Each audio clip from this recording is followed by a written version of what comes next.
with it. When you think Mexican, we think corn, black beans, yeah? Doesn't that look cool? And I just like a little mushrooms with some earthiness. So I'm going to get some mushrooms in there as well. So I have done so many dishes with Regal quinoa.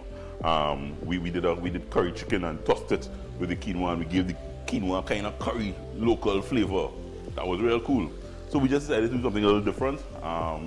We have a sassy mama in the house, and we feel she could take some heat, so we went Mexican today. I could add some chicken. So this is really just some chicken breast.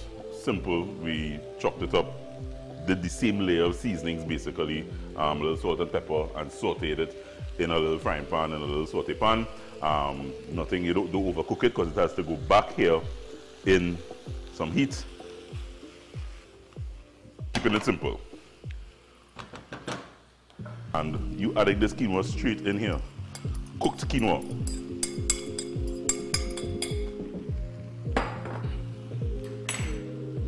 Fold in. Let's see if this will cooperate with me now.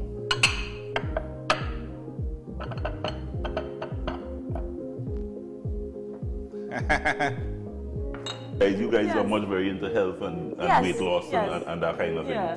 I have trying to use it to replace. And it's an excellent choice. Yeah.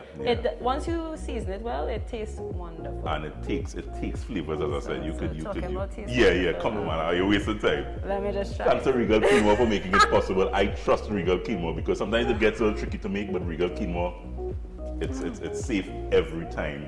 Follow the directions on the pack. For a second, I was worried about the pepper, but it's good. It's good. I like the spice, but not too much. Right, you're right. So this is perfect. Right. I love it. You love it? You love it? Kineta loves it. Try the recipe on CopperJoeCaribbean.com